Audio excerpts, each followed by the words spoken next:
예수 그리스도의 나심은 이러하니라. 그의 어머니 마리아가 요셉과 약혼하고 동거하기 전에 성령으로 잉태된 것이 나타났더니 그의 남편 요셉은 의로운 사람이라 그를 드러내지 아니하고 가만히 끊고자 하여 이 일을 생각할 때에 주의 사자가 현몽하여 이르되 다윗의 자손 요셉아 네 아내 마리아 데려오기를 무서워하지 말라. 그에게 잉태된 자는 성령으로 된 것이라. 아들을 낳으리니 이름을 예수라 하라. 이는 그가 자기 백성을 그들의 죄에서 구원할 자이심이라 하니라. 이 모든 일이 된 것은 주께서 선지자로 하신 말씀을 이루려 하심이니 이르시되 보라 처녀가 잉태하여 아들을 낳을 것이요 그 이름은 임마누엘이라 하리라 하셨으니 이를 번역한즉 하나님이 우리와 함께 계시다 함이라. 아멘. 가끔 하나님이 우리에게 베푸시는 사랑을 묵상할 때마다 내가 이런 사랑을 받을 자격이 있나? 이런 하나님의 은혜를 누릴 자격이 있나? 나같이 볼품없고 형편없는 인생을 하나님이 택하시고 그런 나의 이름을 부르시고 하나님이 의롭다 하시고 하나님이 나를 그 영화의 자리에 나를 앉혀주신 이 놀라운 은혜를 내가 받을 수 있는 자격이 있나? 그 사랑을 내가 누릴 수 있는 자격이 있나? 라는 생각을 할 때가 있습니다. 우리 찾아봤고 또 뒤져봐도 그럴 자격이 없는 나인데 어떻게 하나님은 그런 나를 위해서 당신이 하나밖에 없는 아들 예수를 이 땅에 보내시고 십자가에서 고난, 고통 다 받으시고 죽게 하셔서 나를 사랑하신 그 생명을 바친 그 사랑을 내게 허락을 하셨네요. 우리 생각을 해봐도 나는 그런 사랑을 받을 만한 자격이 없는 하나님은 그렇게 나를 사랑하시는구나 라는 것을 깨달을 때마다 무한한 신뢰, 무한한 감사, 이게 다시 샘솟듯 일어나는 거예요. 내가 그 사랑을 받았으니까 그 사랑에 걸맞는 삶을 살아야 돼. 내가 그 은혜를 누리고 사니까 그 은혜에 걸맞는 삶을 살아야 돼. 그런 각오가 다시 한번 새롭게 새겨지게 되어집니다. 하나님의 사랑도 그렇고 성도 여러분들의 사랑도 그렇고 그런 사랑을 받을 때마다 나는 그럴 사랑을 받을 자격이 없는데 예수 믿는 그 이유만으로 하나님의 나를 부르시고 택하시고 세워주시고 은혜의 자리에 그 식탁에 나를 둘러 앉혀주셨다는 그 놀라운 사실 하나 우리를 그렇게 만들어 간 할렐루야. 흠 많고 죄 많은 우리를 은혜의 식탁에 주님이 친히 한 사람을 다 찾아가 만나주셔서 그 사람을 그 은혜의 식탁에 불러 앉으시고 눈먼 이 세상 깜깜한 이 세상 빛으로 오셔서 그 빛 대신 예수님 내가 그 빛을 온전히 믿음으로 받아들이게 되었을 때 그 빛에 전한 은혜와 그 놀라운 유익을 누리는 삶을 살게 하신 그 은혜가 너무나도 감사합니다. 여러분 2023년 이 성탄절을 맞이하면서 우리가 한 주간 이 성탄을 묵상하는 시간을 가집니다. 해마다 우리에게 찾아오는 성탄이지만 이 성탄의 의미가 해가 지나면 지날수록 우리에게서 이 영적인 의미가 자꾸만 희석되어집니다. 왜 주님이 인간의 몸을 입고 이 땅에 오셔야만 했나? 그 이유를 생각한다면 마냥 좋아만 할 수만 없는 것. 십자가에 죽으시기 위해서 하나님이 심판하시기 위함이 아니라 하나님이 심판받고 당하기 위해 이 나를 위해 오셨다는 그 사실이 내게 다시 기억이 되어진다면, 그걸 다시 한번 깨닫게 되어진다면, 마냥 좋아만 할 것이 아니라 온전히 섬길 수밖에 없는 각오와 결단과 깨달음이 뒤따라야 하는 시간이 바로 이 성탄절임을 우리는 알아야 기쁘고 감사합니다. 주님 우리에게 오신 것이. 근데 그 기쁨과 감사의 이유가, 그 의로움이, 그 진리가 퇴색되어진 기쁨과 감사라면 아무 소용이 없는 거예요. 그게 내 마음속에 깊이 물들어 있는 그 상태에서의 기쁨과 감사가 되어질 때, 하나님은 그런 우리의 예배, 그런 우리의 삶을 하나님은 흥미하고 하나님은 기쁘게 받아주시는 그런 이번 성탄이 되어질 수 있기를 주님의 이름으로 축원합니다. 자, 오늘은 세 번째 시간입니다. 다 같이 따라합니다. 우리와 같이 되신 하나님. 우리와 같이 되신 하나님. 나를 절대 혼자 두지 않기에 나처럼 되신 하나님. 그분이 누구? 예수 그리스도. 임마누엘. 할렐루야. 오늘 우리가 그 의미를 한번 생각해 보려고 합니다.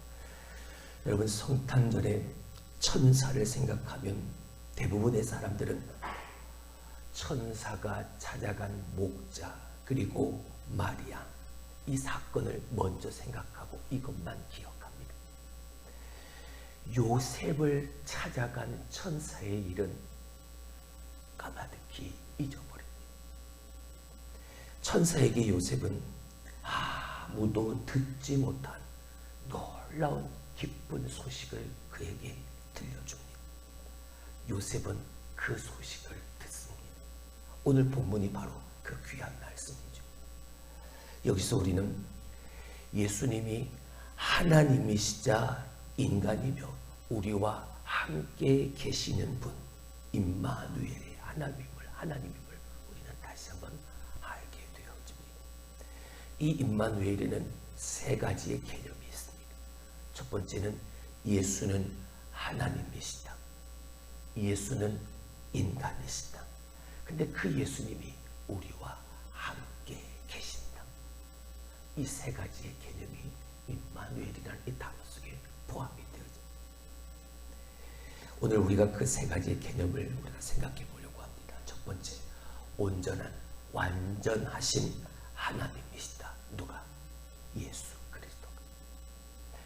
마태는 여러 가지로 부각시키는 성탄의 핵심 메시지가 있습니다. 그것은 예수님이 바로 그저 위대한 선생이나 저 하늘의 영적 존재가 아니라, 존재만이 아니라 하나님 자신이다라는 것이죠.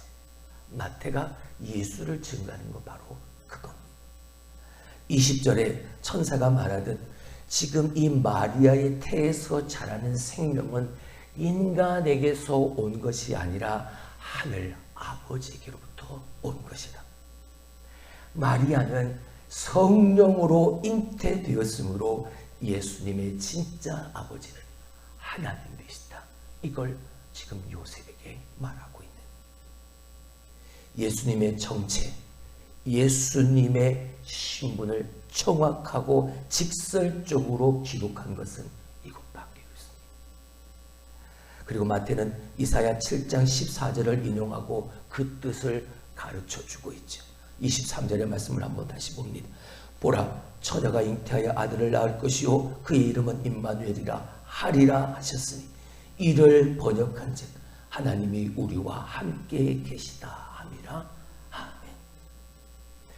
당시의 유대인들에겐 이 이사야의 예언이 이미 이사야가 예언한 그 이로부터 수세기가 지났기 때문에 이 말씀 그대로 받아들여야만 한다는 것을 생각하지를 못했습니다.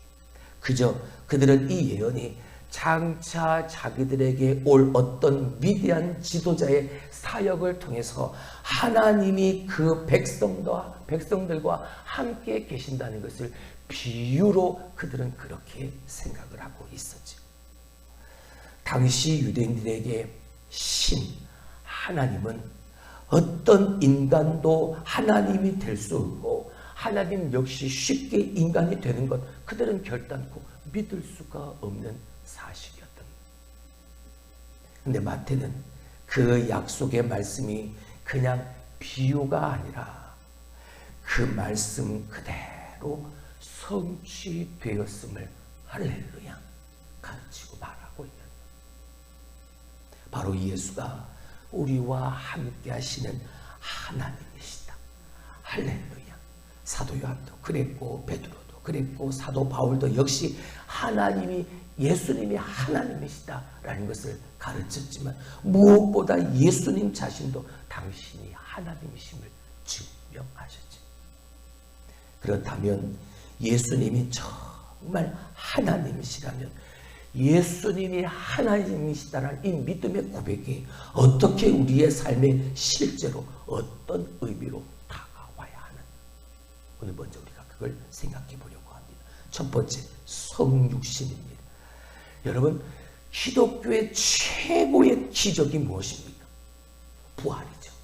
근데 그 부활 못지않게 최고의 기적이 되어진 바로 이 성육신 인카네이션. 시작점이 없으신 전능하신 창조주 하나님이 인간의 속성, 인간의 몸을 입으셨다. 그리고 인간의 몸을 입고 이 땅에 오셨음에도 당신의 신성, 하나님의 신성이 전혀 잃지 않으셨다. 그래서 나사렛 요셉의 아들 예수님은 완전한 하나님이시면서 완전한 인간이 되신다. 여러분, 기독교가 선포하는 모든 복음 가운데 가장 귀하고 놀랍고 이해가 되지 않는 부분, 바로 이 성육신 부분이에요. 하나님이 어떻게 인간이 되실 수 있는? 세상의 모든 종교가 사람이 신을 찾아가지, 신에게 경배해. 어떻게 신이 인간이 되어서 인간 가운데 그런 종교는 아무것도 오직 우리 기독교만. 하나님이 인간이 되셨습니다. 하나님이 그렇게 하셨습니다. 신이 인간의 몸을 입고 이 땅에 오셨습니다. 인간의 몸을 입으셔서 완전한 참 인간이시지만 그는 하나님 참 하나님이셨습니다. 할렐루야. 여러분, 하나님이 존재하시고 또한 그분이 인간이 되셨다면 그 하나님이 행하신 모든 일들, 예수 그리스도께서 행하신 모든 기적들, 세상의 죄값을 치르시고 죽은 자를 살려내신 이 모든 일이 다 당연한 일이 되어진. 할렐루야. 왜요? 인간의 몸을 입고 오신 그분은 하나님이시니까. 전능하신 창조주 하나님이시니까. 이 성육신이 믿어지면 다른 모든 것은 당연한 것이 되어집니다. 예수님이 하나님이시다. 이 믿음의 첫 관문은 바로 이 성육신입니다. 하나님이 인간이 되셨다. 인간의 몸을 입고 이 땅에 오셨다. 여기부터 넘어가야 하는, 이것부터 믿음으로 나아가야 하는. 두 번째, 예수님이 하나님이시다라는 이 믿음의 고백은 우리에게 이것을 가져다 주죠. 뭐요? 희망이요. 근데 그 희망은 그저 사람들이 말하는 그저 얄궂은 그런 희망이 아닙니다. 최고의 희망을 우리에게 가져다 준 예수님이 하나님이시다라는 이 고백에서 말입니다. 우리가 사는 세상이 내가 사는 존재의 이유, 존재의 전부가 아니라 이 세상 넘어 우리의 죽음 이후에 삶이 있고 사랑이 있고 언젠가 이 악과 고난은 다 끝나 저 영원한 천국에서 하나님과 함께하는 시간이 우리에게 예비되어져 있다. 세상에서 끝없이 일어나는 우리의 삶의 문제에도 불구하고 이 세상에 그 하나님이 우리에게 주시는 희망이 있다. 우리가 끝없이 실패하지만 실패하는 우리에게도 영원한 희망은 있다. 무엇 때문입니까? 하나님이 거룩하기만 한 하나님이라면 굳이 예수님을 통해서 이 땅에 내려오실 이유가 없습니다. 하나님이 거룩하기만 한 하나님이시라면 그냥 우리가 스스로 분별하고 거룩하고 착해져서 하나님 당신과의 관계를 유지하라고 그냥 말씀만 하시면 되는 분이십니다. 반대로 하나님이 뭐든 다 받아주시기만 하는 그런 분이라면 굳이 하나님이 이 땅에 내려올 필요가 없었습니다. 그냥 우리가 행하는 모든 죄과 모든 죄악된 행실들을 그냥 하나님 묵과하시면 왜? 다 받아주시는 분이시라면 그냥 눈 감으시면 되니까 그냥 그렇게 다 묵과하시고 무조건 품어주시기만 하면 되는 분이니까. 그러나 이런 도덕적 이런 상대적 하나님이라면 굳이 성탄을 통해서 그 수고를 감수하지 않으셔도 돼. 그러나 성령의 하나님은 만약 그냥 거룩한 하나님이 아닌 하나님은 무한한 거룩하신 하나님이십니다. 그러니까 우리의 죄가를 하나님은 묵과하실 수가 없으신 거죠. 그래서 그 죄를 그 모든 죄된 행실들을 뿌리채 뽑으셔야만 했던. 그래서 사랑이 무하신 하나님이 우리에게 친히 내려오신 겁니다. 우리에게 오셔서 우리가 할 수 없는 그 일을 당신만이 하실 수 있으니까 죄 없으신 그분이 인간의 몸을 입고 죄인의 모습으로 우리에게 오십니다. 그래서 죄 없는 그분이 우리의 모든 죄를 대신해서 십자가에 못 박혀 죽으십니다. 내가 할 수 없는 그 일을 하나님이 하셔야만 했습니다.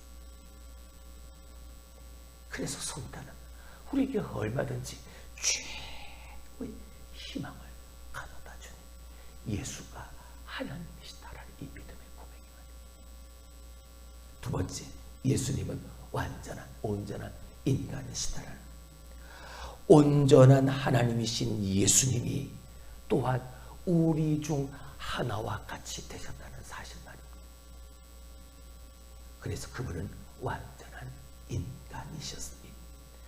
여러분, 세상의 철학, 세상의 다른 종교들의 논쟁이 무엇입니까? 이거냐 저거냐죠. 무엇이 더 궁극적이냐? 절대 진리를 이루는 그 일에 절대인가 특수인가? 아니면 하나냐 여럿이냐? 이상이냐 현실이냐? 영원한 이상이 중요하냐? 구체적인 현실의 지금의 이 삶이 중요하냐? 플라톤이냐 아리스토텔레스냐? 두 가지 중에 하나. 이게 세상적 철학의 중심이요, 논쟁의 이슈죠. 근데 이 성육신의 교리, 예수님은 하나님이시다, 예수님은 인간이시다, 이 교리는 이런 세상의 종교와 철학의 이원론들을 완전히 다 허물어 버리셨습니다. 임마누엘, 하나님이 우리와 함께 계시다. 이 임마누엘은 저들이 말하는 이상이 현실이 되어지고 절대가 특수가 되어지고 보이지 않는 것들이 보이게 되어지는 역사적 현실이 되어졌기 때문이죠. 할렐루야. 성육신은 온 우주를 가르고 역사를 뒤바꾸고 삶을 변화시키는 지금까지의 세상의 기존의 모든 틀을 깨버리는 궁극적 역사의 가장 주요한 사실이기 때문인 겁니다. 할렐루야. 하나님은, 완전하신 하나님은 완전한 인간이셨습니다. 그분이 바로 우리와 함께 하시는 임마누엘 예수 그리스도. 그렇다면 그렇게 완전한 하나님이 완전한 인간이 되셨다면 우리가 실제로 오늘 살아가는 이 삶에 있어서 우리의 삶은 어떻게 달라져야 하느냐? 첫 번째, 우리는 영광을 버리는 삶을 살아야 합니다. 하나님 인간이 되실 때 하나님은 신성을 잃지 아니하시고 여전히 하나님이셨습니다. 그러나 자신의 영광, 곧 신으로서의 영광, 그 모든 특권들은 다 버리셨습니다. 연약하고 평범해지셨습니다. 그 모든 힘과 권력과 아름다움 다 버리셨습니다. 이사야 53장 2절 제가 읽어드립니다. 그는 주 앞에서 자라나기를 연한 순 같고 마른 땅에서 나온 뿌리 같아서 고운 모양도 없고 풍채도 없은즉 우리가 보기에 흠모할 만한 아름다운 것이 없도다. 다윗은 모세는 하나님의 영광, 하나님의 아름다움을 노래하고 말했습니다. 하지만 이사야는 이 성육신하신 메시아 예수는 인간 속에서 보여지는 그 어떤 매력이나 아름다움을 그 안에서 찾아볼 수 없었다라고 말합니다. 여러분, 이거 오늘 그리스도인인 우리에게 어떤 의미로 다가와야 하는? 바울은 성도들에게 분명히 가르쳤습니다. 성육신의 예수 그리스도를 본받아 살라고요. 예수 그리스도의 그 마음, 그 정신을 품고 살라고. 바울이 말한 그 마음이 무엇입니까? 닮아야 하는 그 성품이 무엇입니까? 하나님의 아들, 자신을 비우고 가난해지셨다는 것. 여러분, 그건 당신의 영광을 스스로 버리셨다는 걸 말합니다. 그분은 자원에서 자신의 권력을 제한하셨고 고생과 외로움과 냉대와 악의와 오해 다 받아들이셨고 마침내 고난으로 가득 찬 죽음을 맞이하셨습니다. 그만큼 그분은 사랑받지 못할 인간들이었지만 더할 나위 없이 그런 인간들을, 그런 나를, 우리를 사랑하셨. 그 마음, 그 정신. 강도 맞는 사람을 피했던 제사장 레위인이 가졌던 그 마음, 그 정신이 아니라 사마리아인이 가졌던 그 마음, 그 정신 말입니다. 그것이 바로 성탄의 정신이요 성탄의 마음입니다. 주님처럼 스스로 가난해져서 그 안에서 오히려 풍요로움을 만들어내는 삶, 그런 사람. 여러분, 그런 사람은 시간과 수고와 돌봄과 관심을 베풀고 필요에 따라 어떤 식으로든 다른 사람들에게 선을 행하는 사람이 되어진, 하나님이 인간이 되어서 자신의 영광을 버리고 비우셨던 것처럼 여러분, 그렇게 성탄을 지내는, 아니 우리의 남아있는 여생을 그러한 마음, 그런 정신으로 우리는 살아가야 하는 것입니다. 이게 성탄의 정신인 겁니다. 우리 중 하나와 같이 되셨다. 우리처럼 되셨다. 세 번째, 우리와 함께 하시는 분, 예수 그리스도. 임마누엘, 이 성육신의 목적이 무엇입니까? 우리와 함께 하시는 하나님, 이 임마누엘의 목적이 뭡니까? 하나님, 당신, 그분과 관계 맺기 위함인 것. 누가요? 우리가. 형언할 수도 없고 접근할 수도 가까이 갈 수도 없는 하나님이 그 예수 그리스도를 통해서 인간이 되셨다는, 가까이 오셨다는. 구약 성경을 보면 여러분, 하나님께 가까이 나아가는 건 하나님의 백성들도 극도로 두려워하는 일이었습니다. 하나님은 아브라함에게 가마 옹기의 연기로 나타나셨습니다. 그 뜨거움으로 나타나셨습니다. 이스라엘에게는 불기둥으로 나타나셨습니다. 그리고 욥에게는 광풍으로 나타나셨죠. 하나님에게 모세가, 하나님 당신의 얼굴을 좀 보여주십시오. 하나님이 모세에게, 그러면 너 죽어. 내 얼굴을 보는 자는 다 죽어. 그래서 하나님은 기껏 당신의 등만 이렇게 보여주셨을 뿐. 모세가 하나님의 등만 쳐다봤는데 그 산을 내려온 모세의 모습에 사람들을 감히 쳐다볼 수도 없는 광채가 나기 시작합니다. 얼마나 눈부신 광채를 발했던지 백성들은 그 모습을 제대로 쳐다볼 수도 없을 정도로 많이. 그런 하나님이 예수님을 통해서 나타나셨습니다. 그런데 불기둥이나 광풍으로 나타나신 게 아니라 아기로 나타나셨습니다.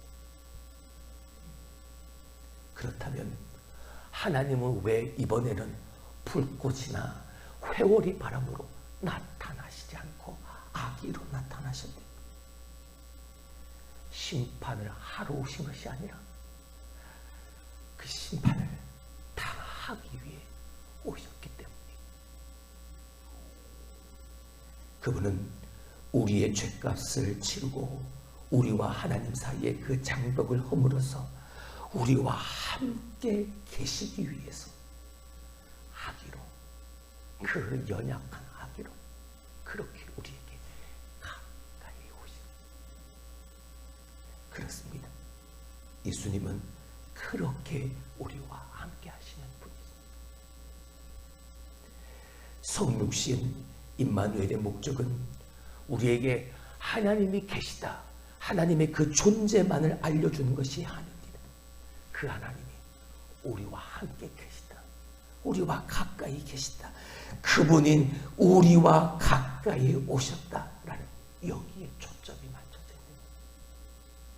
그 은혜로 그분은 우리와 함께 계시고 우리도 그분과 함께 있을 수 있는 그 은혜로 말미암아 해마다 성탄절이 되면 허다한 무리들이 임마누엘의 예수를 노래합니다. 그러나 정말 우리가 그분과 함께하고 있는,